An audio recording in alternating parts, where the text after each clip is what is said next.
What's up, everybody? Welcome back to episode 88 of the Blue River Bow Hunting Podcast. Got a little bit of a different setup today. We're in Adam's garage across the street. Got him and his cousin, Hunter Johnson. What's going on, guys? Hey, what's up? Oh, we're ready to get this rolling. That's the email. Yep. Closer to your face.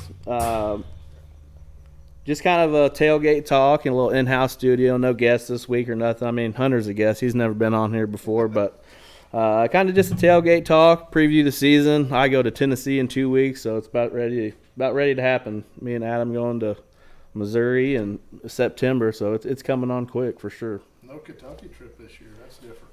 Yeah, Kentucky moved their season back to that Monday of Labor Day weekend. That's how I read it, I think, anyway. Sure So it is, yeah. I don't know exactly why they did that, but it caused us not to go there because we weren't going to go down there for 1 day. It just worked out previously because we didn't have to burn no vacation days with it being on Memorial Weekend. So we never had to use any vacation days. So it just screwed it all up this year by them switching it up. Yeah, for Hey, sure. don't you guys worry. I'll hold it down in Taylorsville, Oh, yeah. Kentucky for you. I'm going. Hunter's making a trip to Kentucky this year. So, so what do you know about that place, Hunter? Done a lot of, obviously, e-scouting. Just trying to, so we're taking the boat. So me and a buddy of mine, we're going to go down there, just stay there for about 4 or 5 days and see what we can get done over that course of time, right? Like, obviously try to stick to the ridges and try to look at the scouting and just, yeah. What are you looking for when you e-scout it? What exactly are you looking for? So, obviously, I'm looking at north-facing slopes, right? Trying to get in those cooler areas where I know and they have the 3 things they need, right? To cover, food, and water. So, mostly keying in on some water because I know it's going to be real hot while we're there. So, I'm just going to try to look at some, obviously, early successional growth because that's where they're going to be feeding throughout the day, and so, yeah. Before I ask you a million questions on what you just talked about, introduce yourself. This is the first time you've been on. It's throwing me off a little bit. I don't know if it's the audio in my ear or what, but yeah, just introduce yourself, man. Tell everybody that don't know Hunter Johnson to give them a little description. Yeah, so I'm Hunter Johnson. I'm from Greenfield, Indiana. Been hunting since I was 16, 17 years old. I got a beautiful wife and 3 boys, and so a little bit about me. Been active duty Army and in the Indian Army National Guard for 22 years now, so I'm getting ready to retire. So I'm getting ready to open up some more time for hunting. Well, thank you for your service, man. Yeah. So kind of progressed through hunting is got out of high school. I was all into sports and everything, and then just really I needed something right after I went to Iraq back in 04, 05, and when I came back, I had to get into a hobby, and so I picked up hunting, and that's kind of what got me away from everything, and so yeah, just been doing it ever since. That's awesome. Go back on your Kentucky thing you're talking about.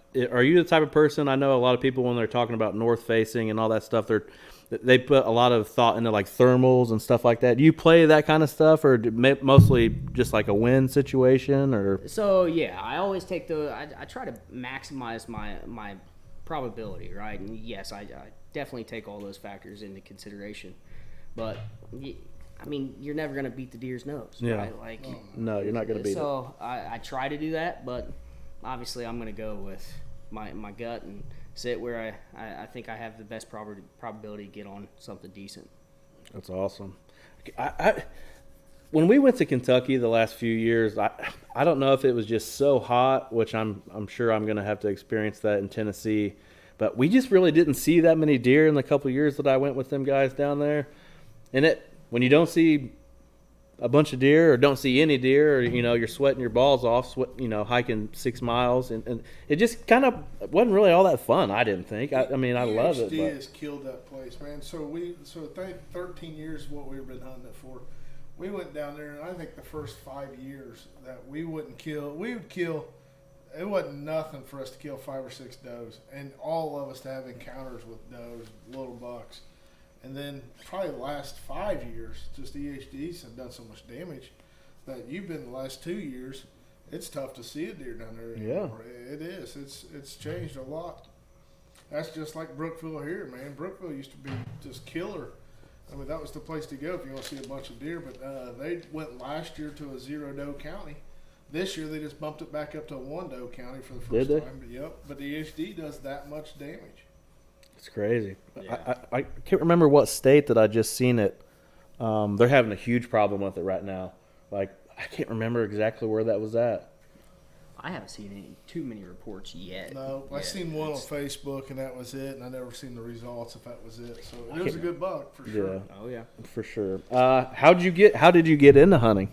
So, used to be just me and my best friend back when I was 16, 17-year-old. We'd go out and hunt just a little bit. My stepdad had 92 acres down in southern Indiana, so it was kind of convenient. So we'd go down there and run around but I wasn't real serious about it, like I said, until I got back from Iraq, and kind of actually it was my girlfriend's stepdad at the time had one of those old Screaming Eagle. Yeah, Oneidas. Oneidas. Yeah, that was my first bow with Screaming Eagle. Yeah, first bow I ever got. So I came back from Iraq, kind of started talking with him, and he kind of mentored me through it. And luckily I had some good mentors through the way to get me and fell in love with bow hunting, and been doing it ever since. A funny story about that property that is the stepdad had. So old Posey and Randy Kincaid wanted to go down there one year with me. We go down there, and he's had a cabin on the place, and we stay there and stuff. And negative Nancy's Posey and Kincaid, and I hope they listen to this one. But they go sit in a place, and I mean, we're in the middle of nowhere. And they're sitting there, and I think they were hunting together. Maybe we had video at that time. I can't remember, but they were sitting in the same tree together. And all of a sudden, I get a message that they just passed a goat. And I'm like, what? A goat? And they're like, for real, like a goat. Like, there was a goat, and there's nothing around it. Like, there's a few neighbors, but none of them owned a goat. But they're in the middle of nowhere, and a goat come walking by through the woods at that place they used to hunt. Yeah, it was 8,000 acres of public ground to the back That of butted it. to it. Oh, And wow. so there was nothing close. And yeah, we had that goat come up. Well, talk about the properties that you have permission on here, and I know you own some property down south. Just talk about what you're hunting here in Indiana. So I've got 115 acres down in Switzerland County. So I bought that back 5 years ago. I bought the 92 acres off my stepfather back probably 10 years ago. I was quitting my job. Decided to go that route and I bought that property off him, and kept that property for 4 years, and then wanted to get more. So that was all big hardwoods. I don't know. I'm sure everybody on here that listens to this understands the difference between hunting big hardwoods and then hunting more fence rows, right. Agricultural hay ground, right? And it also butted up the state property too. Yeah. So they're tougher as well. Exactly. So I kind of wanted to change the scenery, so I decided to go down to Switzerland County, Indiana, and ended up buying 92 acres down there once I sold the other property. And so actually just recently bought 23 acres that adjoins that, so Nice. Up to 115 acres. And once I bought the property, I used to love to hunt the 8,000 acres that backed up to that 92 acres, but now down in Switzerland County it's more private ground all around, right? So I've got that competition, but also it kind of pigeonholes me just to that private ground that I like. My primary goal is to kill a deer there, just because when you're growing on the ground and you're growing the deer there, you want to. I don't care if it's the biggest 6-year-old 4-pointer, right? Right.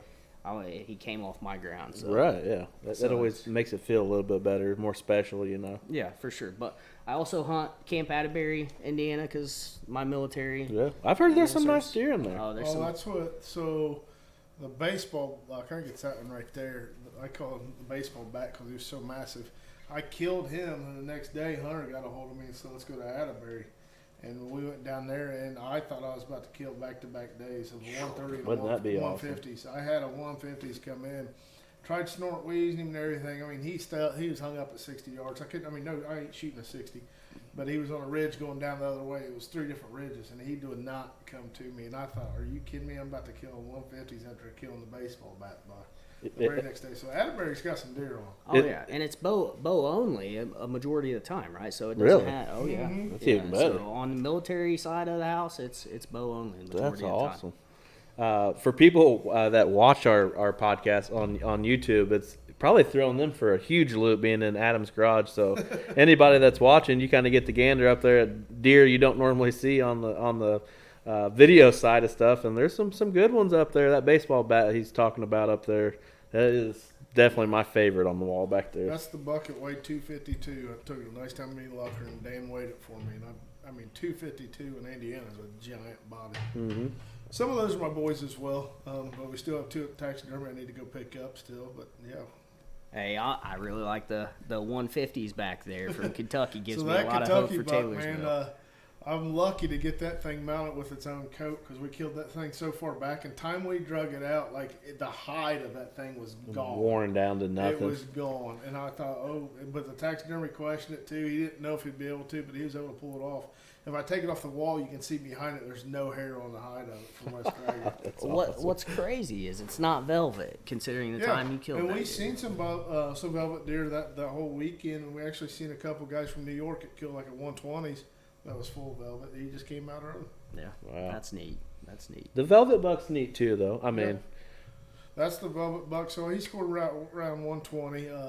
Truth be told, there's a 140s with him, and that 120s actually came within like 2 yards of my tree and smelled me and blew. And when he did, the 140s turned and took off, and then I was pissed and I shot that thing. And hey, for a 120s to be in velvet Kentucky, that's pretty awesome. So I didn't care, but I mean, the missed opportunity in 140s. Hey, I shot a velvet spike, man, when I saw the velvet spike down there. Like, I got super excited, and I was like, that's a velvet deer. First time in Kentucky. Well, it kind of reminded me of I don't shoot does. Like I don't. Like my kids kill enough, so let them kill for me. I don't shoot a doe. so this year you might shoot though. This year I'm going to. I ran out of meat early this year, so I'm going to kill a couple. But the only time I shoot a doe, she blows at me. Like now you got me mad. Like because I'm telling you, does are so smart. They'll come the next time and look right at your tree. Like they're those things are, especially older ones, but they're so dang smart. So they blow at me. I'm like, I dare you to stand still long enough because I'm going to shoot you. You know how I am with those, Adam. I took a couple right off your property the same day. Oh my gosh! So a crazy story. So a hunter got a hold of me and wanted to take his boy hunting, and I was like, yeah, come on out. And so I'm sitting, I don't know, 80 yards from him, but it's kind of thick. I kind of know where he's at, but I can't see him. I know exactly where he's at, but I can't see him. And I see like 4 does going his way, and I'm messaging him real quick. Yeah, you got some does going your way. 5 minutes later, just smoked one. I'm like, hell yeah, he shot one with his boy, blah, blah. Then I see more coming to him, so I messaged him again. Shot another. I'm like, what's this guy doing? Like, he's wiping out my whole deer population. Yep. And we're all the way back by 70 and had to drag both of them clear back. Man. I mean, it's deep. Never got invited back. That's awesome. Oh, it was funny. I told him when I found the first one, I said, I'll drag this one back the second one you're doing on your own. I'm probably going to shoot a doe too. I'm going to try to do it early though, like first couple weeks of bow season. After that, I'm not going to mess with it, I don't think. Do it this year at for me, it'd have to be like on camera. It'd have to be like perfect scenario. I want to make sure we got it on kill on camera. Well, it's funny. The night before I shot my buck last year on Adam's place, we're sitting there, and he was in his climber probably 20 yards or so behind me, and I was right in the corner of this woods in the saddle. And he texted me, he said, green light on doe. I'm like, oh, hell yeah, where's the does at, I look back, and there was does about 15 yards behind me, and they're coming right down the honey hole. And I'm like, I'm going to get this on film. This is going to be fun. It's not all about filming, but I was stoked to be able to have an opportunity at that. And about that time, I just heard some stuff behind me, and that buck was walking right towards Adam. I'm like, this dude's already tagged out, and he's got this thing walking right to him. All of a sudden, this buck just destroys this tree. I mean, absolutely destroys this tree. They made a ground scrape. It was pretty cool. It was pretty cool. Couldn't hardly get it on camera, though, because you could see it was tree last moving light, and too, stuff. though. Yeah. Yeah, you ever want to get a good shot of it or a glimpse of a good one, sit by Adam, because the last 10 years, that guy, he didn't have any bucks on the wall until about 10 years ago. And he started. 8-year streak and not killing one. He's pretty lucky these days. As far as your place goes, how do you go about stand locations? Where exactly are you're sitting? Is it based on the time of the year where you're sitting, or just kind of some geographical stuff, or what? So it really, with my place is kind of hard to access. I've got 17 acres of hayfield, right, and everything between. I don't know if you guys have been to Switzerland County, Oh, but yeah. it's all, and then everything between is thickets, right? Like in honeysuckle, the thickest Oh, of yeah. thick, right? So, a lot of my stuff really is, especially early season. I've noticed, when I've targeted a buck, it's gonna be usually early season that I'm trying to get on that deer, right? Because once November rolls around, like it's all bets are off, right? You don't know. You don't know where what's he's going to happen. and so usually I try to get right back in the bedding area where I think they're held up in the bedding area, right during October 17th through like the 25th is really where at least over the last 3 years we've had our success. Are you more of a fan of that rut stage or like the chase period before that, like late October? I'd have to say, so since owning this property, because that's when I have my most success, is pre-rut. Yeah. Like pre-rut. I love that I chase am period, sold. man. I get fired up. Yeah. Yep. Like I said, October 17th to the 25th is right where it's at for me. 15th, it always shuts down for me, man. I swear, when Yeah. I pick up a gun, it just seems like deer just stop moving. It's because them bucks are locking them does down. Around here, I say they're locking them down because it's usually out in the middle of a field or a fence row or They whatever. push them out in the middle of nowhere. Push them out in the middle of nowhere. I wouldn't really know when it comes to hunting big woods like that. I've never really. I think I've struggled actually going to some of the public places that we've went to because I'm not used to hunting big hardwoods. I'm used to hunting fence rows and pinch points, and I know where the bedding is. You know what I mean? Oh, like yeah. it's very obvious where that bedding is, Yep. That's and how it's Birch easier. was. Yeah. Birch was that way, man. I think when we went someplace in southern Indiana, Story, Indiana, but like before that, Birch always hunted small woods around his place in Muncie, and it was flat woods, no rolling hills, just your 10-acre woods and middle fields all around it. And Yeah. he didn't really know how to hunt it either. It was mind blowing. That dude's killed so many big bucks, but it was different for him having the terrain, the big hills, different wood. Oh, yeah. I mean, it was Yeah, different for him. There's a lot to be said about woodsmanship, right? Like an understanding, soft edges in the middle of the woods that, based off of whatever the topography is. Like a lot of those bucks love to ride the a third of the way up. And if it, like last year, prime example, October 17th, I'm sitting there. First thing in the morning, I accessed in through the middle of the property because of where I thought the deer was going to be coming from. And I didn't expect him to come from this way, but he was downwind of the hay fields, and it was I was sitting right on the edge of a soft edge in the middle of the big woods, and right on a valley, and he was right on the edge On of the that bottom soft, of the ridges that came Yep. down. Yep, and right on the soft edge from where it went really thick honeysuckle to hardwoods, and he was right on just riding that soft edge, and he wasn't walking out in the hay fields. He was on that soft edge, getting ready to go back to bed. That's what he's doing, downwind of, Yeah. and Been up all night hitting them community scrapes and checking everything. Yep. Because that's about the start of it when they start really hitting those scrapes pretty hard. I think right around just before Halloween into Halloween, they're definitely hitting them scrapes pretty hard. Oh yeah, and I'm a firm believer. I would have never seen that deer if I would have been sitting up on the hayfield in a transition area. You know what I mean? I would have never seen that deer. Yeah. I'll tell you one thing. I personally, I hate hunting on the open field, sitting in the tree on the fence row. For me, like I take a rangefinder, but I don't range much. Yep. Yeah. Like most of the time, I like being in the woods where I range a trail and it's 20 yards. Yep. Right. But when they're in those open fields, it's hard to get a yardage on those things. I mean, you have to rangefind them. If not, open ground, it's harder to range mentally. Yeah. For me, for sure, because I've missed a few does. I don't want to talk about. Well, just like when I was telling him about the buck from 2 years ago when I shot him at 47 yards, like I watched my arrow arc. I had time to watch the arrow, and if I wouldn't have had my rangefinder, I'd have shot 20 yards low on that deer because it didn't seem like it was at 47 when yards. they're in the open, it's hard to range. Yeah, for sure. Time in stand. When are you putting the most time in stand throughout the season? Oh man. So since I do love that October, 17th to really it's till Halloween. Halloween's hard for me because I got a family, right? And I know the wife always Same. wants me home for Halloween. But that's that's right where I want to be in the stand. That's where I'm taking the pride. Because I've noticed, unfortunately, I have been that guy at, when I was younger and hunting a lot more and had a lot more time. I would take from pretty much November 6th, November 5th, whenever. To Thanksgiving. And try to take my time off there. And the weather for some reason never plays right. And so, I think I find that cold front right around October 17th. I personally like that they push gun season back a week in Indiana.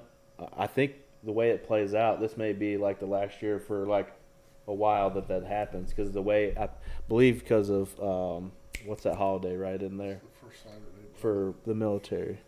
Oh, Veterans Day. Yeah, November 11th. It's all based off Veterans Day, I guess, on the calendar. Mm-hmm. So I've always taken the last couple of years. I've taken the second week of November off is when I've taken off. And last year, getting caught up with that deer I did in Hancock County was right around the Halloween mark. So I took Thursday, Friday off back-to-back weeks. So I still made some money throughout the week, and then I got to hunt 4 days in a row. Yeah. And I think I'm going to do the same thing again this year, but I may hit it more heavy on that Halloween mark right around in there. Because prior to that deer that I shot on the 7th last year, I had killed on October 26th 3 years in a row. So that's the same kind of time frame. And you get some bucks on your feet. It may be at last light, or like you said, early in the morning he was going back to his bed. But you can still catch them, Earlier than that in October, you're not going to catch him unless you're 100 yards from his bed or you sneak in on him. To your place and put those cameras out yesterday, and you said you probably wouldn't be back till late October. And I said, man, I don't know. This place had so much good, but you may be able to get within 100 yards of a buck there. Yeah, that's true too, because this place, I don't know. I'm not sure if the family has something going on. They usually bale it all. All the grass in there gets baled. So like halfway back to this place, it's like 48 acres or something like that. They didn't bale it, and they had a big tree fall close to where I've been sitting in the saddle, and it's created the whole damn thing's a bedding area. I mean, it went from being wide open to the grass is up to my my chest, and it's thick. How's the access for a morning hunt? And he's questioned me a few times because I've hunted it for so long. It'd be the same thing if I said something to him on his property. He'd be like, well, I've been hunting it for 30 years, Yeah. I don't go all the way to the back, because if I go all the way through the back, I done pushed every freaking deer out in that place. And it's a small parcel woods with fence rows and wide open fields everywhere else. I hunt 300 yards from where I park. Yep. Early October, because I know the back is doe bedding and I never mess with it. So I get into a location where it's a grass lane all the way back there that's usually mowed. So it's like I'm not even really creating much of a scent because there's tractors and trucks and all that kind of stuff. They had some animals in there at one point, but I'm walking a grass lane back in there, and it's about halfway back. And I get it where I can see where I want to be, but I'm not hunting it. Yeah. I'm like 500 yards from it.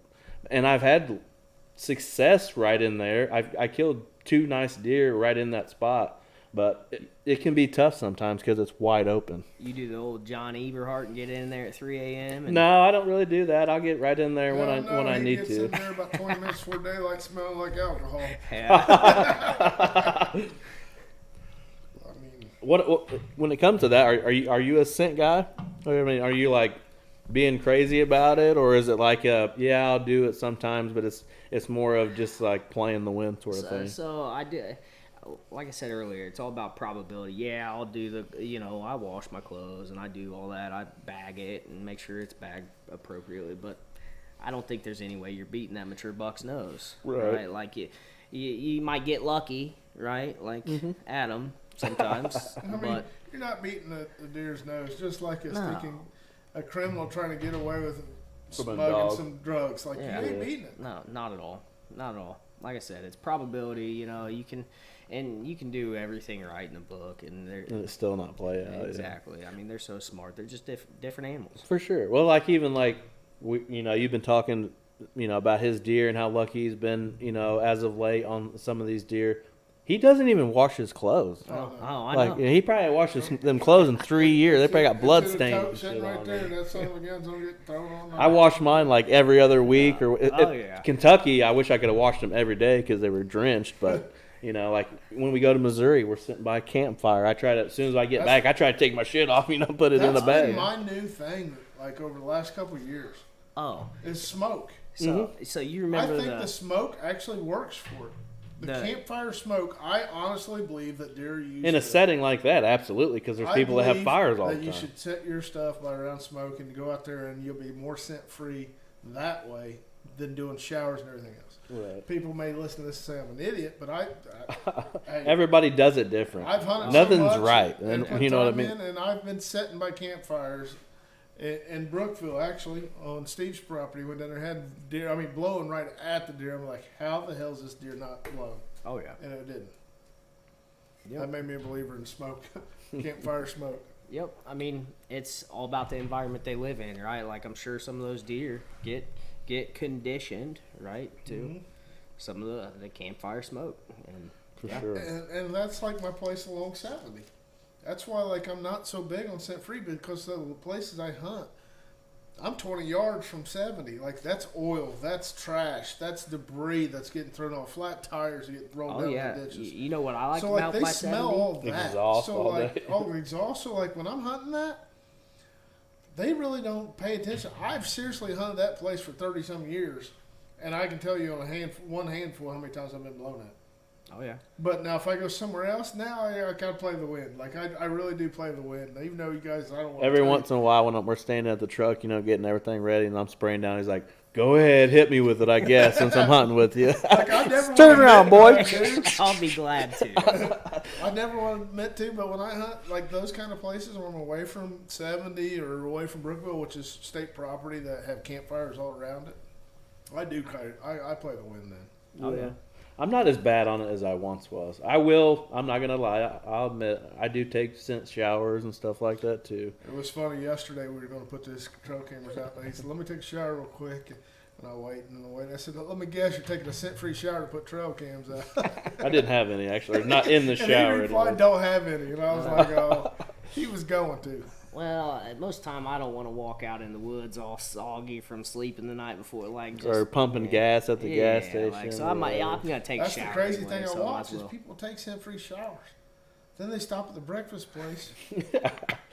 And then Took a dump at the pump gas and all 70 that. I'm like, truck stop. well, that was a good effort. Yeah. Right.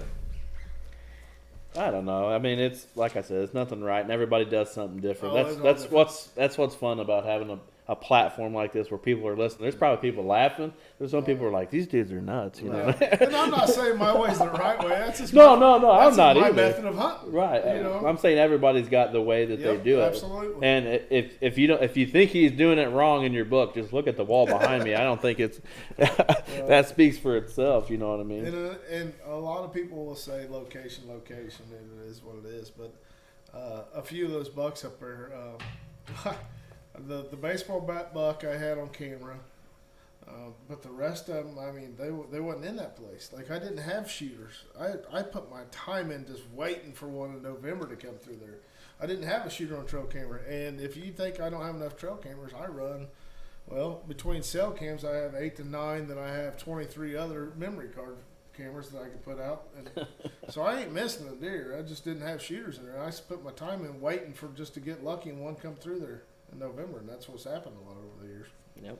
That transitions me to my next question. How many cameras do you run normally at your place, and where are you putting these cameras? So unfortunately, I'm a big fan of the wireless cameras, right? Like they just it's too a easy. game changer, You know what I right? And I don't have to put my scent all over the woods to get in and out. But so that being said, I got to keep them on the hay fields, right? Like and the hay fields are all early successional growth now because I've let them grow up into warm season grasses, and so the bucks live there in the summertime. Oh, I bet. So I can pretty much get a really good inventory and an understanding of what buck is living where and what their core area is. And so we run about 4 cameras in the summertime. And on 92 acres, you run 4 cameras. yeah, yep. Just because the way it's all laid out, right? Like because you got one hayfield that's over here and all the it's surrounded by You bedding. pretty much have 3 fields, Yep. correct? Yep. But so if you go from one field to another field, though, it's about 1.5 miles. That's how the property lays out. Stretches So, out. Yeah, there's a thin part in the middle of it. yep. And so the hayfields are kind of the core social area of the thickets that surround it. And so that's why I can get a really good inventory on what I got. This year you showed me some bucks. Perry may kick my ass for saying it, but you got some bigger bucks. This is the first time I've seen some shooters on your cameras.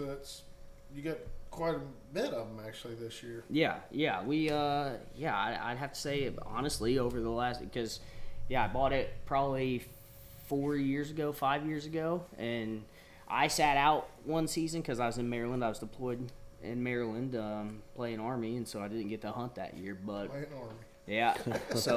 yeah, I'd say we put in about 5 acres of food plots a year, just to try to keep them coming to those hay fields, and we've broken them up with the early successional growth to try to make them more kill plots and better for access, because the access was really bad in the beginning.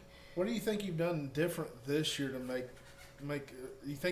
Do you feel like you've done something different to get more shooters on camera? Because in the previous years, I mean, yeah, you've had 1 to 2 shooters on camera and that's it. But this year, it's looking good for you. Yeah, no, I think it's over the course of the 4 years, right? Where they're starting to mature. Where they're starting to mature, because I do know that the owners previous to me, they leased it out and they would bring people in and they guided there pretty much, and so they had multiple properties. Yep. So, and I do think it is surrounded by private. There's pressure all around, but it's not significant, right? So I'd have to say the food plots are working. The way we're breaking them up, the early successional growth is just more pounds of forage. Is this the first year you've had beans take off and do well? So my beans didn't do well this year. I seen a picture earlier. That's on I've got 10 acres here. Oh, behind the house. Yep, yeah. behind Okay. the house. I thought that was there. Yeah, same kind of bean and everything. But so we're learning. I had a really good grow last year of beans, and we fenced them off and everything. You have to fence them off if you do under 2 acres down there, because Gotcha. there's the pressure. But Terrible. we fenced them this year. The fence was not knocked over, and they got absolutely destroyed. So I've got to go back. I'm going back in tomorrow, actually. I'm going to spray and plant some oats and some, some... He's going on Monday. He must have a work schedule like you. Yeah, whatever. Yeah. What made you decide that you were going to do oats? What? So greens and grains, right? That's what I find the most success in. The beans were really good last year. We had great success on the beans. The forage beans, I mean, they got 5 feet tall and just thick as could be. And so, this year, like I said, the fence didn't help. I think they learned what they were. Last year was the first year we really did beans. And so the deer just absolutely annihilated them. I mean, it's all lip high right now. Dang. So I've got to go back and try to save that by doing probably greens and grains, which is going to be radishes and oats probably. Yeah. I just know a lot of people dive super deep on the food plot stuff. I didn't know if there was a science behind what you were going with, or you just had more success with something than you did compared to the other. No, I actually, I don't even want to drop a bunch of names here, but the Domain Green Machine I had great luck with in a small plot last year, and it was all lip high last year, but it kept regenerating, which was great because it kept the deer coming back over the whole course of the season. And so that's what I'm going to use again this year, is because it's a blend, so therefore it has multiple different blends that grow at certain times, and so it's going to be conducive to, like I said, drawing out the season to have a longer season. If you can keep them beans in there late season, that can be freaking huge. I know. I'm pretty disappointed that they didn't grow, but I think we'll you killed a good one behind your house. Oh yeah. I showed you that drop time. I've got probably 140's drop time, but he's got about an 8-inch drop. And my 8-year-old son, found him this year when we were. Teach your dad how to find deer. Yeah, we were back walking the ditch and found him right behind the house. Yeah. And so I've got beans back there. They're 5 foot tall. Now, Hunter, So- that buck you killed last year, is that your biggest buck you've killed? No, nope. I've got the one that I killed 2 years before. So what about the buck last year? How'd that go? Tell us a little bit about Yeah, that. tell the story. Play it out. Yeah. All right. So basically, I was hunting with my good buddy down there. We've got a camper there on the property, and we've been drinking the night before as a good time. And woke up, went down. I've got a lock on, so I'd been trying to get into a saddle, trying to see how that worked out for me. But that morning, I just happened to have a lock on, and the wind was a north wind, and the property just does not set up great for a north wind. But I have this lock on that I set literally the first year I bought the property, and it's like I said, it's right on the edge of that soft edge, down in a valley. Kind of all the topography just goes that way, and happened to be sitting there that morning, right after first light, and I'm just sitting there, and I hear a leaf crunch at about 20 yards, and I look down and he's right there. He's and in your lap. Yeah, I had no, like, all I saw was his body, and down there I'm trying to stay at 4.5 is my target age there, and so I knew he was huge on the hoof, like biggest deer I've ever killed on the hoof. Body wise. Yep, and so he got to about 25 yards, looked right up at me. Actually, I went to draw back, and my shoulder, I tore I separated my shoulder when I went to draw. And I felt it, and I let back down, and he heard me let back down. And I came back to full draw and put it right underneath his shoulder and let it fly. And he was down in the valley, and he ended up. This valley is a valley of death. So Climb that it, one walk is it. not. He ended up running Okay. up the opposite hill from me, another 60 yards from me, up that hill, and then down. Yes, the ultimate The valley of death. Yeah. And Switzerland can get pretty deep down oh down my in there. gosh, yeah. I mean, because my property is about 700 feet, 800 feet over the Ohio River, and so he ran down pretty much almost to the bottom. Wait till you hear how he gets it out. Yeah, so so after you hit that other opposite hill from me, that's another neighbor's property. That's not my property. So I shot him, super pumped up. Text my buddy, and he was going crazy. He's you guys might sometime meet Perry. He's pretty optimistic. So no, but so I went to go call him and got down, found the deer, or went to go look for the deer. Had good blood, knew I hit the deer really well, and we start tracking, and we get to the property line, and I didn't know the guy's number. I'd never met the neighbor, but I all about the rules, and so I called the adjoining neighbor that I happened to have his phone number, thinking he might, because I knew he had hunted on that property previously, and so I called him, and that guy, I don't know what the deal was there, but he wouldn't give me the number, and so I looked him up. I Googled the guy and started That's used so hard Onyx. to do anymore. You can use Yellow Pages back in the day, but anymore, to find somebody's contact number. Oh, Well, yeah. On X, it gives you the tax information. That's how I was able Yeah. to send some letters. But this like year. you can't go And- to Yellow Pages or nothing anymore to find somebody's phone number because everyone uses cell phones. Yep. Right. And they ain't house phones no more. Yeah, So that's it's what I hard to did. find the I contact. pulled him up on Onyx, looked at the tax ID, started and just Googling the name, Googling the address. Finally found a number that was associated with the same area that he lived in. And so I called it. Guy had no problem. He's like, "Yeah, go on, recover your deer." And so started walking down, and we got halfway down the hill. And me and my buddy were like, I don't know what we're gonna do, right? Because there's no 4-wheeler trails, no anything. So we're following blood, and it just keeps going. And I know I hit the deer really well. And all of a sudden, we start coming up on like big piles of bubbles. Yeah, where like it stops and blows out his mouth. huge, but like big air bubbles. And me and my buddy had never seen it before. And so finally, I look about 40 yards up, and he's laying there. And like when I say he's the biggest body I've ever seen on a deer, like he was huge. And so my buddy looked at each other like, all right, well, it looks like this is happening. We got to get this thing out of here. And I didn't have, what's crazy is I've owned the property for 5 years and I don't have a deer card down there, which, lesson learned, I've got a deer card in the truck, right? I have Adams in my garage. Yeah, all my shit's he's got my deer cart, my Blackstone. Blackstone. Oh, yeah. I'm slowly moving in over there. It's been the ongoing joke. One of my other buddies had my deer card at the time, right? So, but Colton got that back. Well, so we go ahead and field dress the deer, start to drag him up, and like we're only able to pull this deer about 5 feet, and we are like, and gassed. My buddy, he is like, Oh, he's a fit. Fitness he's the guy you hunted with in Tennessee. Yeah, exactly. Those two were buddies back in the day, and so, we keep dragging. My buddy's like dry heaving, and I'm dry heaving, and we've only drug this deer 20 feet, and it's thicker. Like I said, it's the thickest of thick.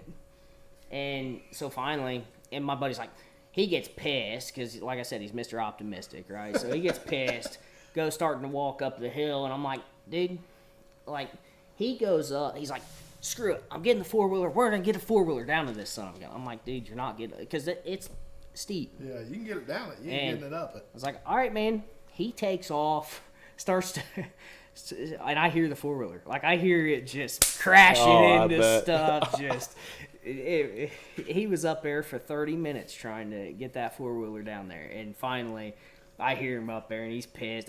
He starts walking down. I don't know what we're going to do. The deer's going to have to stay here, man. I'm like, no. Gosh darn deer's not staying here. Yeah, this is a stud. I'm getting him out of here. I said, come on, let's get your knife kit. Like, we're cutting this thing in half. We'll carry it out on our backs, which I thought was going to be easier. Yeah, So we saw a guy do it. I cut that thing in half. They cut it in half and cut that deer in half. I had the thighs over each head, and I carried tail over your head. Tail on top of his head like Daniel He's Boone. got the head, and he's carrying the head like this. I'm carrying the thighs and the butt and we got up to we had to set it down 3-4 times. Oh yeah, that was like when we went to Hoosier National and Scott quartered that one out for us. Yeah, Scott, man, he's put we got to get him back on the podcast. Yeah, but he put some time into it. But I remember he went through like 3 blades quartering this deer out. and more than that, it was the edge blades, and he switched a bunch out, and I was like, man, and it was his own money, his own blades. He did it for somebody else. He used his own bags for the meat processing, and put it all in it. But I remember when there was a group of 6 of us probably. Well, the first hill we went down, I said, I ain't dragging this son of a bitch out. He was straight down. The first hill. We went through multiple hills after that, and we get down to where this buck's at, and he's a good one, 140s, wasn't it? Probably? Yeah, it was at borderline 140. Yeah, and only deer killed when we went. Yeah, and Scott quartered it up, and they all carried it all. Like everybody had a little bit, but it made it so much easier quartering it up. But man, he knew what he's doing, and I mean, I don't know how to quarter one up. I know Butcher can do it. Yeah, I've never really done it myself either. Never really been in a place where I needed to. Usually had a 4-wheeler, or most of the places here we could drive the truck right up to. Both of our bucks this year. Both of our bucks we could drive straight back in there. Didn't drag it at all. What are we gonna do when we go out west? I don't know, man. We're gonna have to learn how to quarter something up. He screwed the pooch on me this year. Didn't put in for his Iowa point, so I'm 2 points ahead of him now, and I could basically draw Iowa next year. Do it on video. I know, but I would. That'll be. We might have to work that out. I got a couple little leads for Iowa if I want to do it. But what I want to get, we need to get a few people to do is to do a party to put in for Kansas. I want to do the September Kansas, man. September muzzleloader season out there on public land would be awesome. Stick to beans. Just get on the beans. I figure like you're gonna get on something out there. there. Milk River through there? Don't they talk about that? That's Montana. Which would be fun too. I would love to go out that way. Milk River. I want to shoot a muley. Like that's high on my bucket list is to shoot a big mule deer with my bow. I mean, them things are huge. So I got to get one of the topics I was thinking. What is your dream buck? Everyone has like one of these. No, like what is it? Like is it a drop tine, double main beam? What's your dream buck? For me? For both of you. Man, mine's no one thinks that way. Mine's not too high. All of us just think like 160s. I wouldn't say that it's a number per se, because we were just talking that's about what I'm this saying. earlier. Is it double It's a made big, heavy, just giant Mass. 8-pointer. I'll I be love honest that with you, 8-pointer, dude. That your baseball bat. baseball bat is Mass. That my, thing's pretty that's my- massive, like man. I would be 100% Mass. content if because there's something to be said about a big 8 that's got lots of mass and he's wide. I That's a love big 8. wide I'm a eyed. huge fan of the 8-pointer. So we're live on TikTok on my phone over here, and Zane from 10-0 Outdoors said, "I'll video you. I'll do Kansas." I love Zane. One heck of a guy. Yeah, for sure. Anybody that doesn't know 10-0 Outdoors, go check them out. They got a lot of stuff going Oh, on. yeah, for sure. While you're speaking of that, why don't you talk about this right here, too? Yeah, for sure. You hear, for people that listen to this audio version, not necessarily the YouTube version, we don't put ad reads into our video version, but we have the 3-blade from Exact Archery. It's their broadhead this year. It's all one piece. They use the same manufacturer that Muzzy and all the big names use, and they've been big supporters of ours from the very beginning. We've been big supporters of theirs from their beginning, and we cannot be. It's just not even a thing. Like, I'm ready to shoot this through. I see it. Like, I'm ready to shoot this through something. I took it turkey hunting the one time I took my bow, but I never got to run it through anything. But Lust Archery, which is a big YouTuber, they did a test on these and shot them through concrete blocks and all kinds of stuff. And he gave it I don't remember exactly the score, but it scored a lot higher than a lot of people are shooting that are way more expensive. Oh, yeah. And we have a promo code, Blade23, free shipping, and like the 3-pack is like $25 or something. I think that's what he's got of that. You can't even beat that. I mean, you're for 3 slicks or anything big like that. The Tekken 5 is kind of what they look like, and you're paying $50 to $60. Well, what was the iron The wheels, like G5s, 100 and something? Iron wheels are $120, $100. Let me see I've never that thing. seen one before, those iron wheels, but now I've been looking into.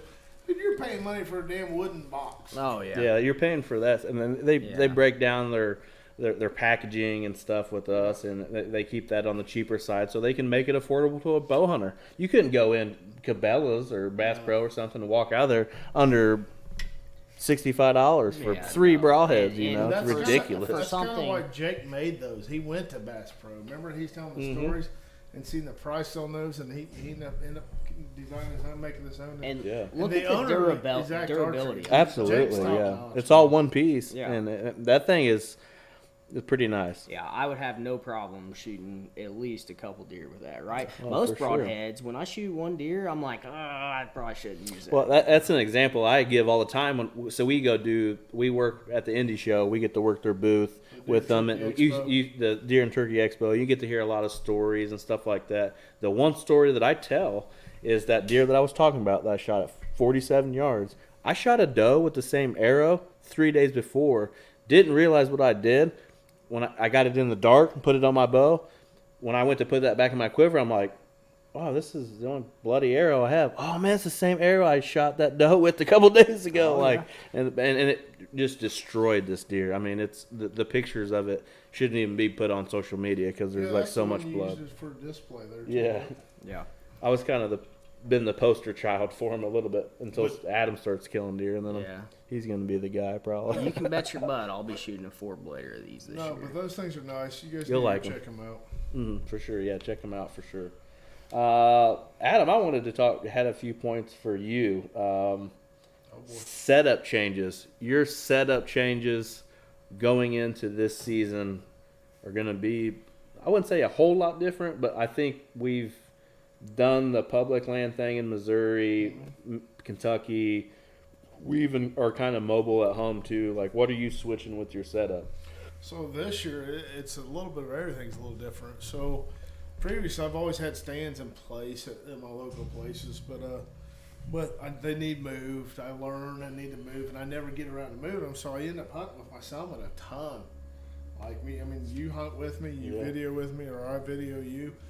I have, 12, 13 lock-ons, but this year's first year, I've actually got a little bit ahead of the game, moved a few around, put some new ones up, but so that'll help here, but I changed my game with my gear going into state property. I actually went with a lone wolf, and it's not about the weight for me. It really isn't. It's how it sets on my bulkiness. back. Yeah. So a Summit sets on my back, and it's 2 foot sticking out the back. Plus, I put my back on the back of it, like my backpack on the back of it. So I have 2.5 foot sticking back with all my backpack weight on top of it. So it's a lot of weight. With the Lone Wolf, it's complex to your back. So you can slide a backpack over the top of it, and it's not sticking out way out. So all your weight is just right there in your shoulders instead of way back and putting pressure on your back. So I'm looking forward to it. I haven't even climbed with this dang Lone Wolf yet. I bought that. Yeah, you might want to get But that I tree. know hauling it in is going to be a game changer for it, because Summits are the best. I've hunted with them forever. Climbing with them, they climb to any tree, attach to any tree well, feel comfortable as could be in it. I can take a nap in them, but hiking deep with a Summit with a backpack with a lot of camera gear, it's just miserable. I know I went to Missouri.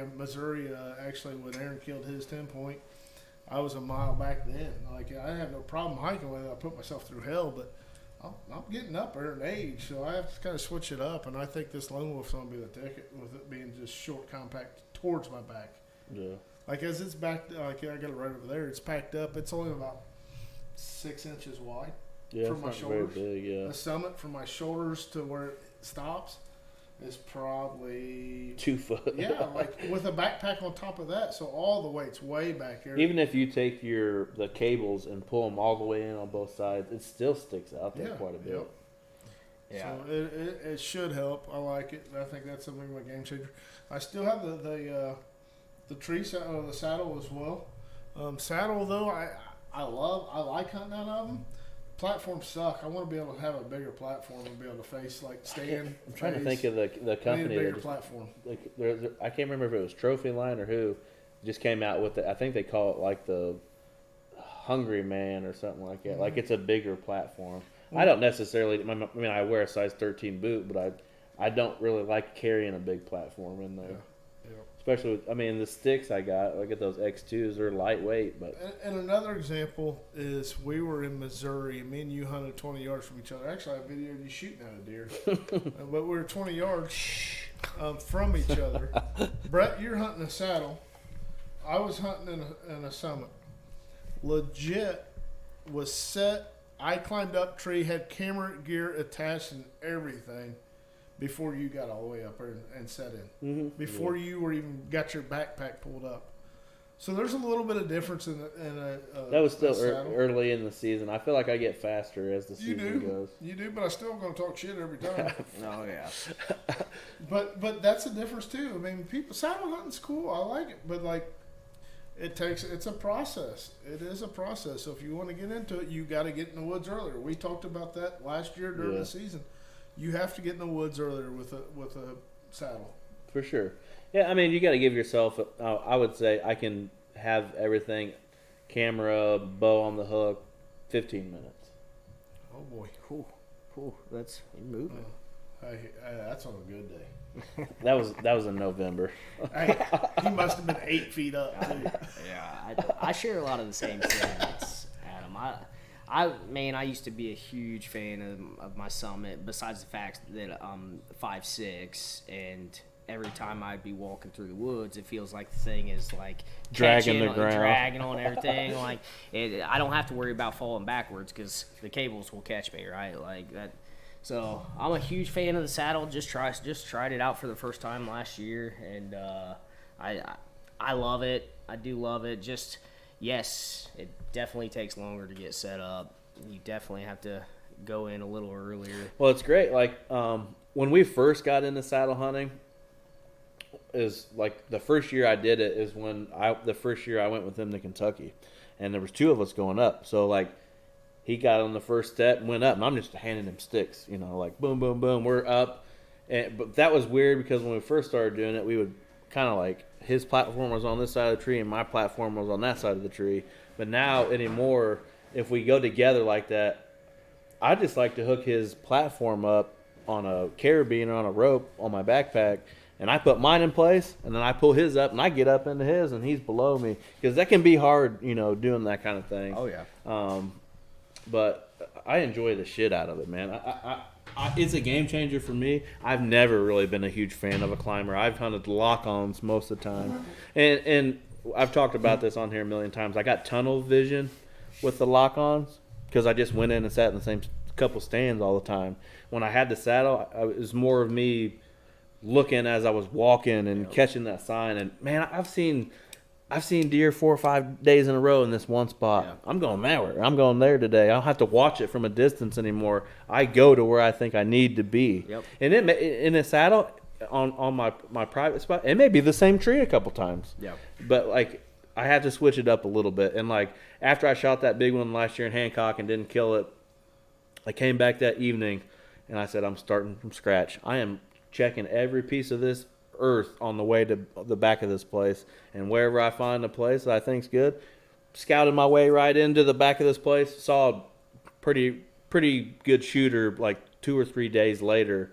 Didn't end up killing on that property, ended up killing on Adam's place, but I was in the right spot. Yeah. You know, like I think I just got tunnel vision and didn't realize what was lying in some places that I kind of overlooked. Yep. And then to literally, that's like I'll break it down to like some factories now. Like they're starting to bring in new people from the outside because it's new eyes to make adjustments for places because everyone gets Tunnel vision. Oh, yeah. tunnel vision. They're used to that's just how it's been for years. Yeah. So when I came to Brett's place, I was like, man, my top 2 places are over here, and he's like, really? Because he hunted it that way for years, and he's the place that he's hunting's correct places. He's killed deer. He's had success those places. Don't mean he's wrong, but it was something like, well, let's go check it out. Like Let's go look. just this year when we put the trail cameras, he's never had a trail camera down that area. Like, and it was phenomenal. It over was. there. Yeah, it looked like a cattle lot through there.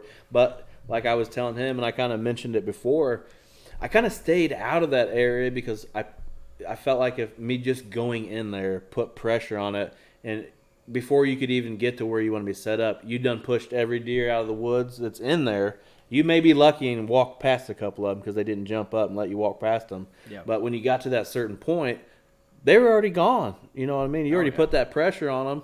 And then but like you said, have an entry and a quiet entry. Like if we can walk that lane, I would love to have an electric bike. Yeah. I could probably kill a giant in that place just having an electric bike because I'm going to be in and out in 2 seconds and nobody's even going to know I'm there. But the place we put these cameras, that day I'm talking about when I scouted my way in, we put these cameras right where I set up my saddle. And this is me. Like I just said, it takes me 15 minutes sometimes to get up in the tree.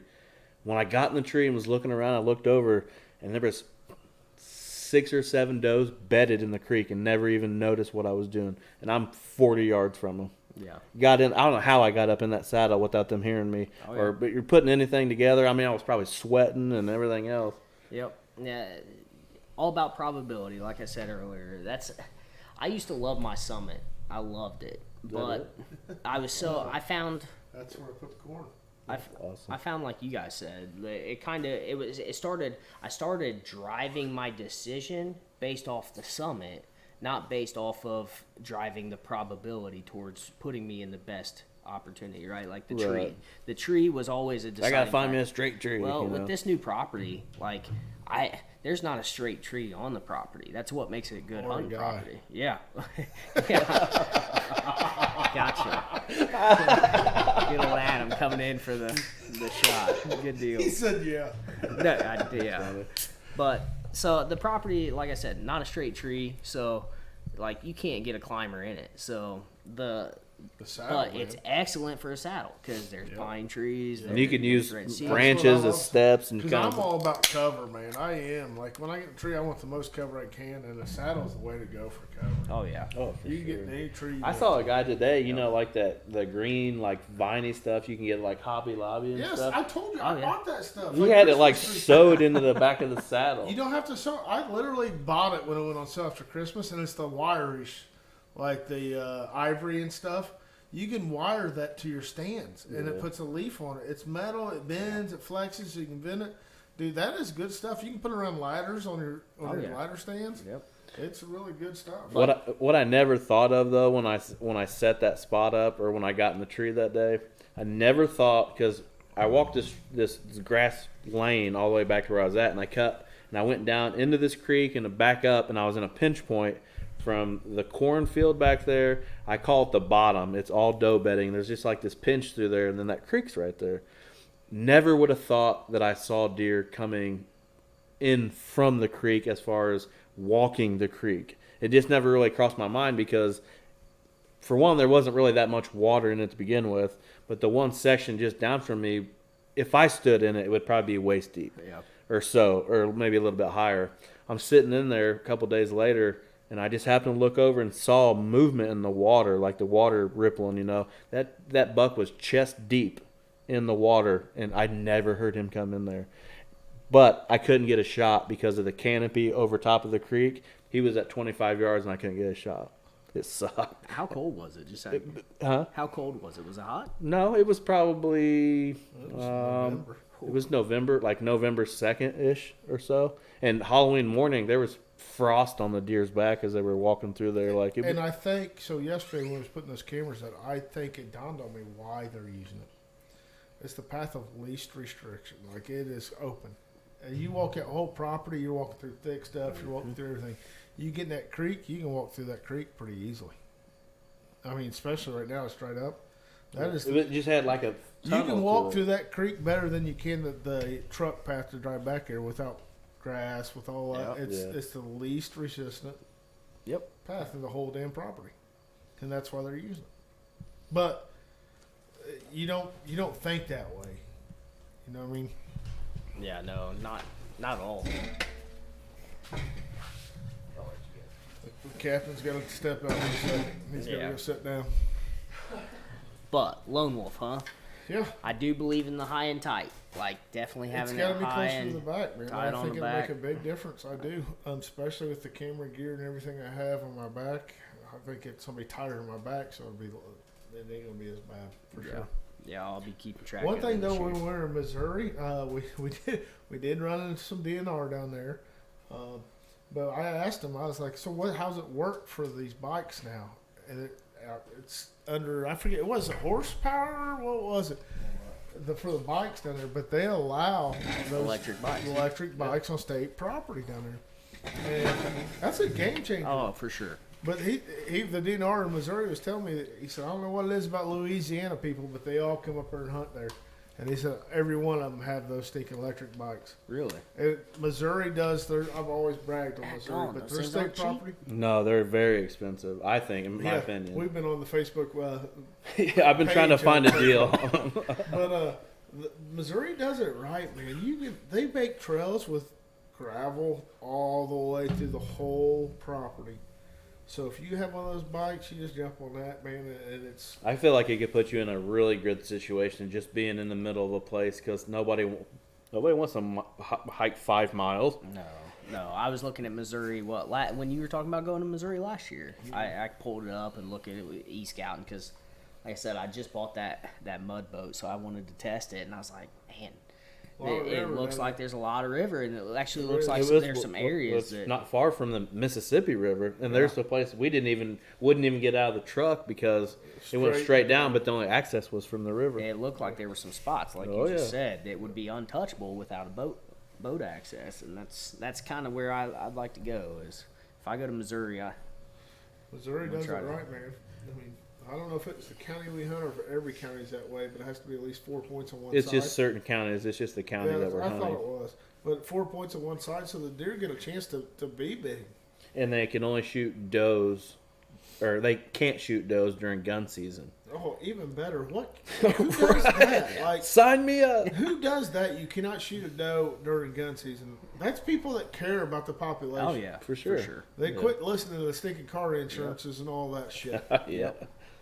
Don't get me going. That is one thing about Switzerland County, man. Like, when I say the bean field got absolutely just destroyed. Mowed down, I bet. Now, how many does can you kill in Switzerland County? I think it's 3. I don't know. I haven't checked it. I haven't checked the quotas this year. Yeah, it used to be stupid. Oh, yeah.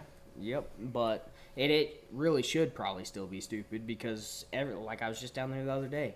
Midday, like, I saw 3 deer in the hayfields on the way, like, to the property, right? Like, and you don't see that around here in these smaller because it's like I said, hay fields and ridges and country roads. But it was just crazy, like.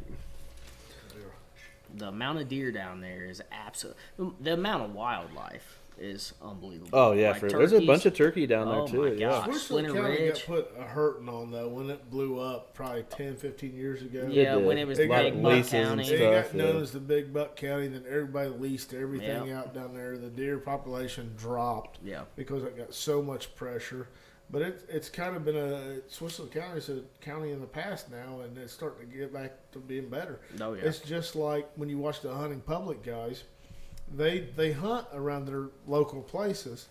Well, they blew up, and all the places they used to hunt sucks now because everybody knew where they were hunting at and the locations. Yep. Yeah. But it starts to fall away when people don't have luck, Oh, then yeah. it starts to come back up. You know, Dan Emmett was talking. I can't think of Dan Info? Yeah, Info was talking about the places he's hunt. He said it'll be hot for a year, but when Oh, people yeah. catch on where I'm at, I come back 4 years later because it starts falling off and those deer come back. But everybody talks about going deep on state property. Yeah. What's that mean? You think the deer ain't picking up on that? They're Oh, yeah. watching you walk through the parking lot. The deer are picking up on that. So, like, it's not always about going deep. I know a buddy that killed a buck in Kentucky that scored 160, and he can see the car where he parked at. And that's no lie, on state property. Yep. Oh yeah. Killed a 160s in September. No, he It was was in November. October. It was Or, October. No, it was November. November, Yeah. but he could see the car that he parked in. From he could see the parking lot. Those deer pick up on a lot of people going deep, and actually they start feeling comfortable because everyone walks right by them. Oh yeah. Yeah, for sure.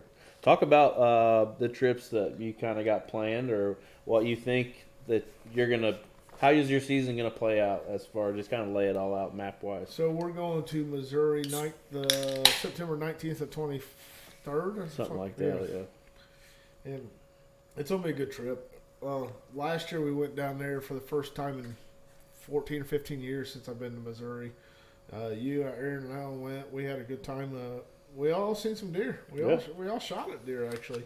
Yep. But it reminded me of Kentucky when we first started going to Kentucky. The amount of deer down there, the Kentucky's changed, but Missouri's got it going on down there.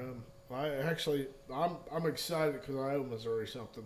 You owe Missouri a couple something. I missed two bucks. I mean, that I would say both of them are definitely over 120s.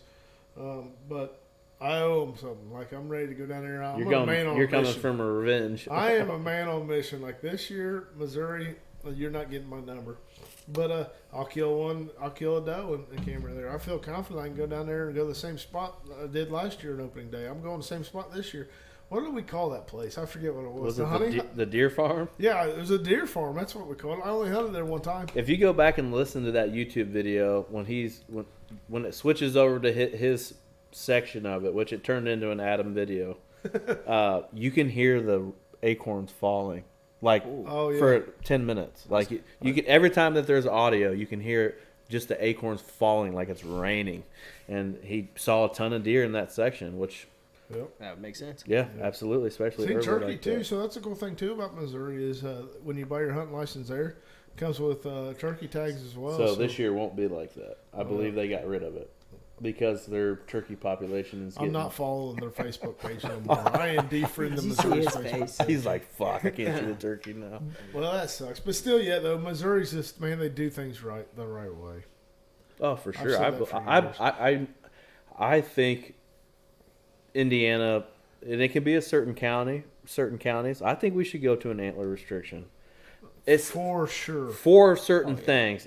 I believe if you go in and read the Missouri thing, there's certain stipulations on certain weekends where a kid can shoot one That's what I or was gonna say. whatever. For 18 you know. and up, it's a 4-point restriction. Yes, something like that. Like youth can. I think I may have that wrong, but there's a stipulation in there somewhere, like maybe during the youth gun season or whatever, that goes out the window, kind of thing. Or I could be wrong. It could be just a flat rule in that area, in that county. No, but my plans this year is to hunt Missouri. I'll probably go back if I don't kill one in September, which highly unlikely. But I'll be back in November. But I hope to kill one. I'm not hunting Indiana. I'm not hunting Indiana until late October. I get burnt out. I get worn out when I've done it for years. I ain't doing nothing but hurt the property. I'm pushing deer off of it. So I'm not hunting. I say from October 23rd on is when I start hunting. But then if I kill one early, I'm going to Ohio. That's the state I want to hunt. I want to go find some state property there. I heard that it gets. You want to get pressure on state property. That last week. I would say the perfect time to hit it would be like the Halloween weekend or the weekend before that. After that, it just gets bombarded. Like we went to a bar to eat like dinner. it though. Like it's a different challenge. It is. It's a lot of hardwoods. Like we were talking with him earlier. It's a lot of hardwoods compared to having really any openings. Really, it's just straight hardwood. And where I went, I didn't realize that a lot of people do the same research online that I did, and we get there and I'm like, oh my God, there's like deer camps going on here. Like, that's oh, one shit. thing over 14, 15 years of hunting state property and doing the Google Maps and all that. Is one thing I've learned: if you see it, so does everybody else. Oh, I learned that lesson pretty hard. So you have to look at something totally off the wall, because everybody sees that pinch point. Everybody sees that field going into another field. And there's a little wood line right in the middle. That saddle. Yes, so I hunted you up have just to up from think way different than everybody else. That deer that I shot over there a few years ago. It wasn't the biggest thing by any means, but it was a fun hunt. But I was on the upside of the big. I mean, it was if I could pull it up on the map and find it, this bowl was huge down in this bottom, and there was just one little ridge that went right to the top of it, and that's exactly right where I was sitting. And I heard him grunting, and he came right up the ridge. I actually shot. That's the only deer I've ever shot from the ground, and it was with a bow. I broke my climber on that trip, which is another reason I hate climbers. So You're heavier than most. You said you have to. Let's peel that back a little, though. You said you have to think a little different, Absolutely. right, going into it. So your spot, you in that same spot, you shot at 2 mature bucks in Missouri in a short amount of time, I'd say, right? Yep. So what made you? I'm sure. I've asked the same question. Had something to do with where you selected, but were there any other features like that made you key in on that specific location? So I stared at the maps forever, sitting at the campground. 6-hour drive there. Yeah, and looking at them then forever, and I'm like, man, that looks good. And everything I seen, I was like, someone's gonna hunt that. Someone's hunting that, and I was proven right. I found lock-ons. I found ladder stands at every place that I thought someone's gonna be there. That's lock-ons and ladder stands. That ain't the climbers that are in that area. Or the saddles. Or So whatever. what's the deer doing? Everyone's find out where they're at. But there's pressure, so where are the deer transferring from there? They still like that area, but they're moving to a different location now. Like they're not far from it. And I've always found something just a little bit off that trail where all the deer are at, like the pinch points and everyone sees. They're going to be there. The young deer still travel like a little bit, but a lot of those deer learn the pressures there. So you just got to get right off that somewhere. They're still going through there. Just get right off that somewhere. And I'm usually not a ridge. It can just be just get in the woods a little bit from there. And it can be a flat ground, but all of a sudden, in Missouri was the sign I found it. Like I found all kinds of rubs in Missouri when we went back in November. And was it Aaron that killed her? Yeah, it was Aaron that killed her. I wasn't on that trip. That was October. Aaron killed November is when we went. The three of us went back. Aaron killed a 10, and I found it. I took him and put him on it. Like I missed that deer that night or that morning or whatever it was, and that evening. I took him. I said, "If you're gonna kill a deer, go right here. That's where they're gonna be." I found all the sign that no one else would be checking that area because it wasn't something you can see on a map. Yeah. And he shot his biggest buck to date off that property, right there where I told him. I mean, I helped him climb the damn tree. I helped hand his sticks to him. And good for him. Like I mean, it was a good buck. But that's the things you got to do is just find the off path of where everybody's at. I think you're 100% on with mature animals, right? If we're talking mature bucks, they're like we've said multiple times, they're a completely different animal, and so therefore, like this, you always see like prime example down on my property. I've got this huge ridge top. It's beautiful, clover all the way out, but on one side it's got about 30 yards of wood line, and then it's a straight drop off down the Ohio, right? There's this. You'll have that beautiful clover trail that is, the does, the younger deer filter out all evening long. There's the one trail that is just beat down to dirt that's like over darn near on the cliffside, right? That Where he's walking like sideways walking. and he's why that is, right? and what I've noticed is our camera is on right there on just overlooking the clover. Well, that mature deer, every time he enters from behind the camera, which is off that ridge. Like he's walking that secondary track over on the far, so he could probably catch the wind and be, as anonymous or whatever you want to say. Like he's just one thing I've learned over the years is you find all those main trails that go north, south, or whatever direction they're going. You'll find one little trail that's slightly, it's hard to see. And it's a buck trail cutting every one of them going east, west. Because he wants to go.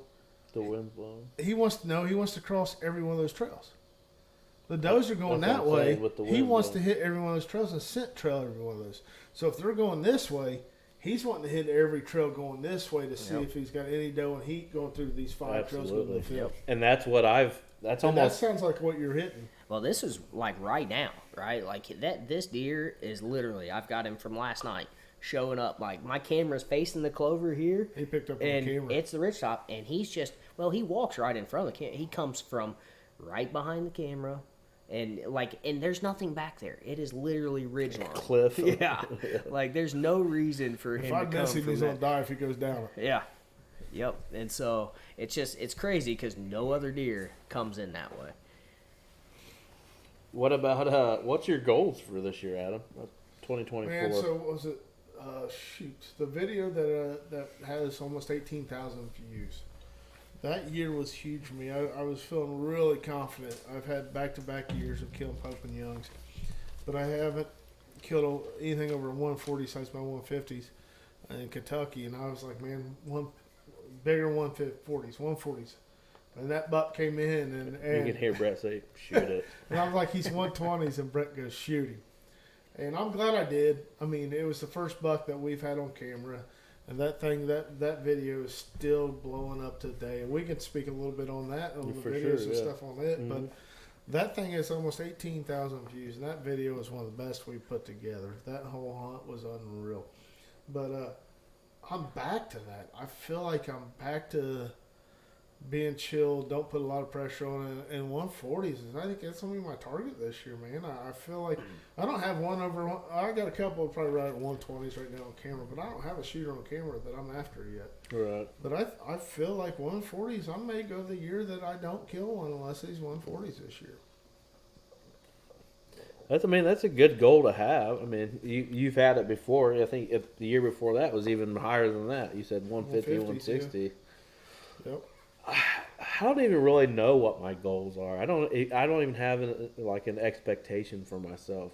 I think the one thing I want to get done more than any because it's something I've never done is I want to kill a velvet deer on the Tennessee hunt with Dylan. Yeah. Like I am really looking forward to it, but I know it's going to be 90-something degrees and that's going to suck. Yeah. But having an opportunity where I think I'm even going to be in a ballpark to have a shot at something.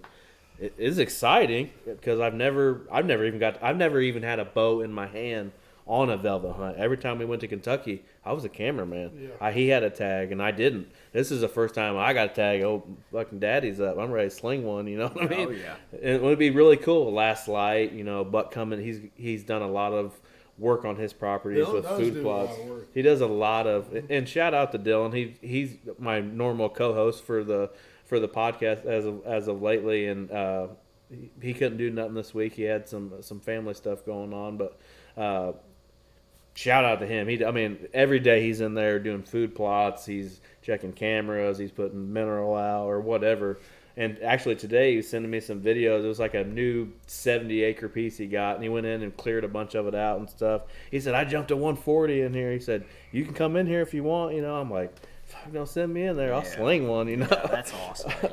That is awesome. I think the velvet thing is probably my biggest goal, and that's so early in my season. And that's in August, you know what I mean? Oh, yeah.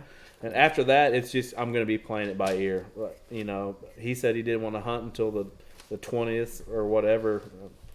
He can get behind a camera and I'll shoot a couple does or something. I don't, whatever, until we really get figured out what we have inventory wise on hit lists or what we want to go after or whatever, because that's how the way it's played out for us the last couple of years.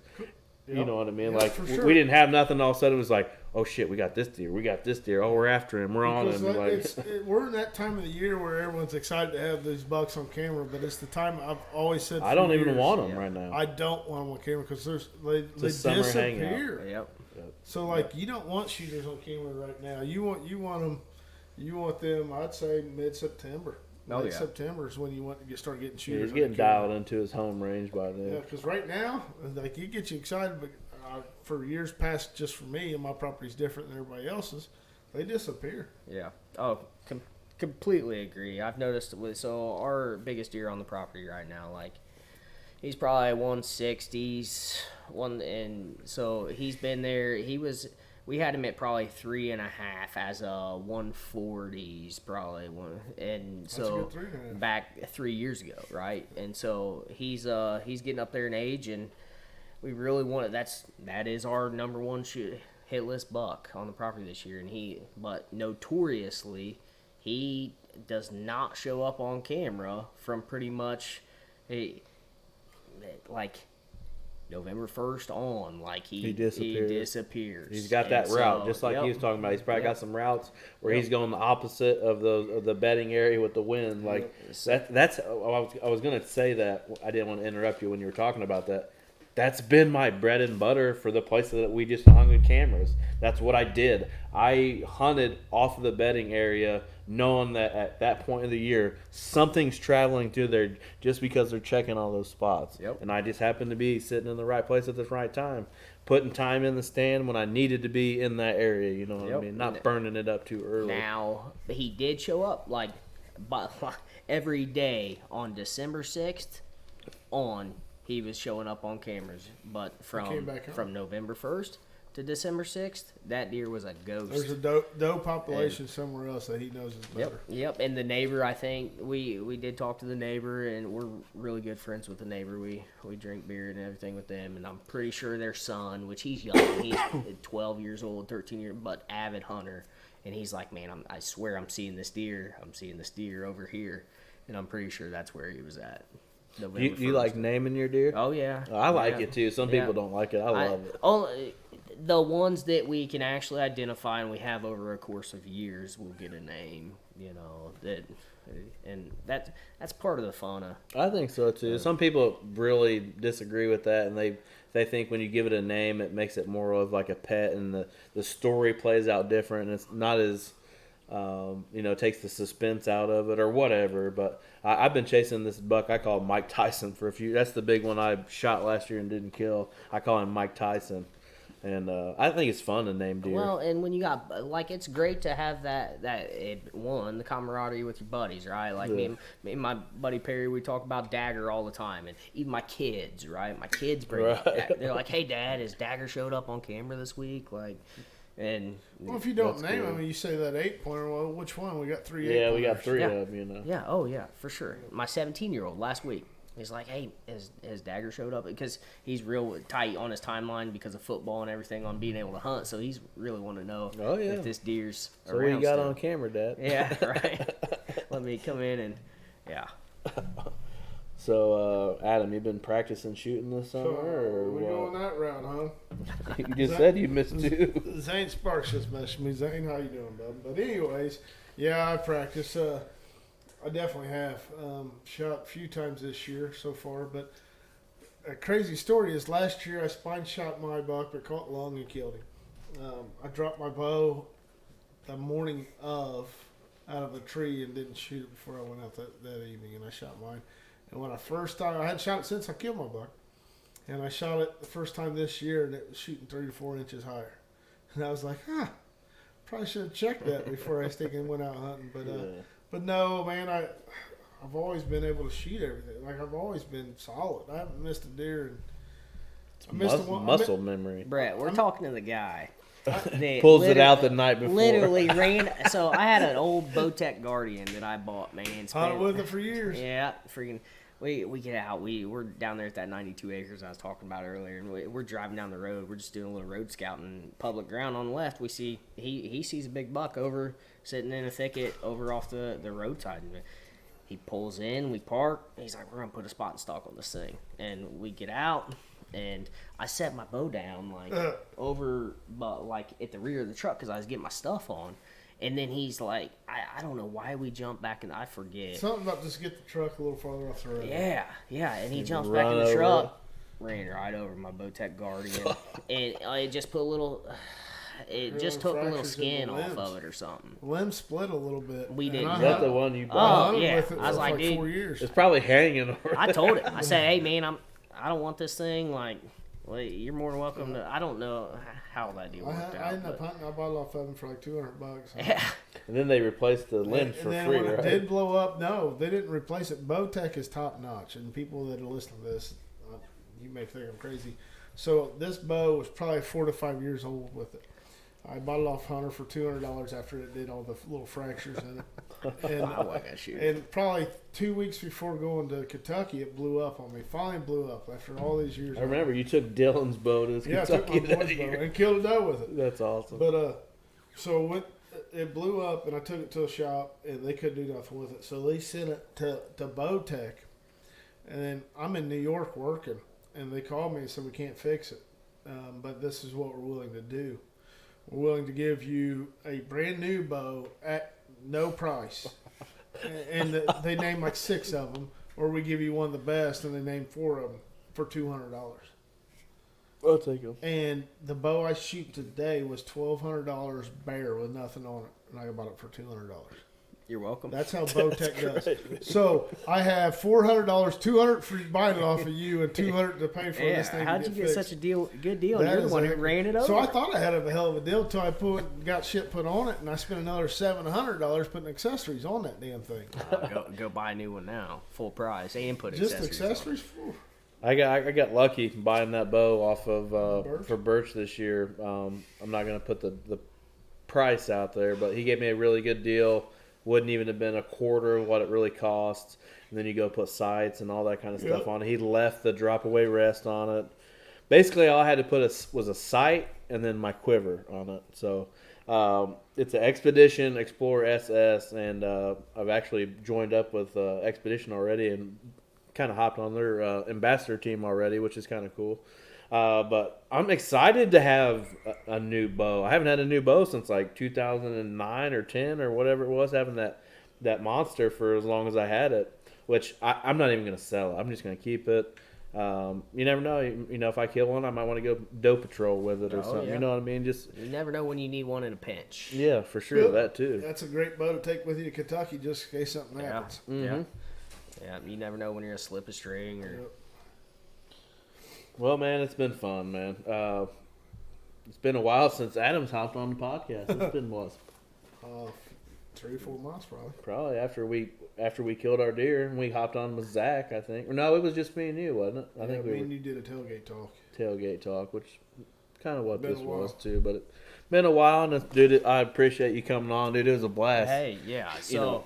hey, thanks for having me on, man. What an opportunity. What's crazy is how this all came about, right? Like, I'm just sitting here talking to called me out Adam of the today. He's blue like, today. hey, why don't you come over today? We'll do it. And not too often do you get a chance to come on, especially with that. Like, I've watched you guys grow over the course of the last year or two. I remember when you guys first kicked off, and Adam called me. He's like, hey, man, my kids are on this show. And you should give us, and I've watched everything since day one. So definitely kudos to what you guys are doing. Keep up the good work. And Appreciate it. again, anytime, man, you guys need somebody sit in the chair, I'll be glad to. Hey, Hit me we up. need that all the time. Well, everybody, we'll be back again next week with episode 89, and I actually have 89 and 90 lined up. So 89 will be Michael Stonebreaker from Boutique. He made me some arrows this past week. It's going to be kind of cool. I'm going to have him live in studio, actually, and talking arrow setup and that kind of stuff, and not normally something I really know all that much about. So I'm going to be kind of like a arrow building for dummies episode, you know, which Sponge, yeah, I'm going to absorb a lot. He set me up pretty good on some arrows, so. And then after that, I'm going to have Ben Harrison, who runs Bow Hunting League. He's going to come on, talk about everything that's going on with Bow Hunt League. I think they're giving away a Jeep this year for Bow Hunt League, so it's going to be pretty cool. But we'll be back again next week, and check us out, man. Thank you. Thank you, guys. Thanks, everybody.